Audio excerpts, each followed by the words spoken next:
Nama saya Muhammad Hil bin Abdul Hamid, berusia 51, berasal dari kampung Temiang, Tanjung, Muar Johor. Saya membuat sarung, ulu, parang, pisau saya buat, keris pun saya buat. Saya nak menunjukkan cara-cara membuat sarung dan ulu. Selalunya satu sarung ni, dia mengambil masa berapa lama proses pembuatan ni bang? Lebih kurang seminggu lah. Seminggu ataupun 4 hari. Tengok kita punya tekun. Oh, okey.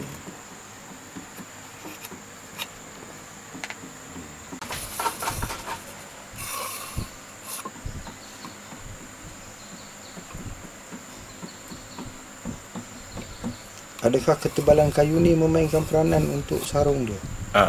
Pasal apa, kita tak tangkup, kita gunakan sekeping je. Tak dibelah dua? Tak. Maknanya kita untuk terus saja.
Dia test dulu ikat dengan tiup. Tengok nanti masa bila masuk besi parang tu, tengok dia terangkat ke tak. Dia longgar ke atau ketat sangat, kita kena buat balik.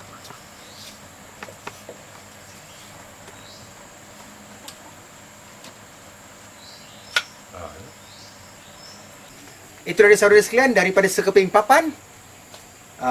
Dalam masa yang singkat, pakcik berjaya memotong, berkerat, berdesain, dah masuk, dah pasang dah hulu parang dan juga sarungnya. Secara dasarnya pisau atau parang ni dah boleh diguna pakai, tapi tak sempurna lagi. Tidak sempurna dan belum kemas lagi buatannya. Jadi ada peringkat finishingnya atau peringkat akhirnya, dia akan makan masa lebih panjang. Terletak pada kehendak apa yang membeli lah. Yang customer nak, ada yang nak ukir, ada yang nak buat lubang, ada yang nak buat tahan, ataupun ada yang nak buat bunga lah, lepas tu nak varnish. Proses varnish tu mengambil masa beberapa hari? 3 hari. Lepas tu nak bagi dia kering betul. Kering, cuaca panas lah. Kena cuaca panas lah. Itulah saja. Saya Hadi Husin melaporkan daripada kampung Miang Tanjung, Miang Tanjung, Muar Johor. Terima kasih.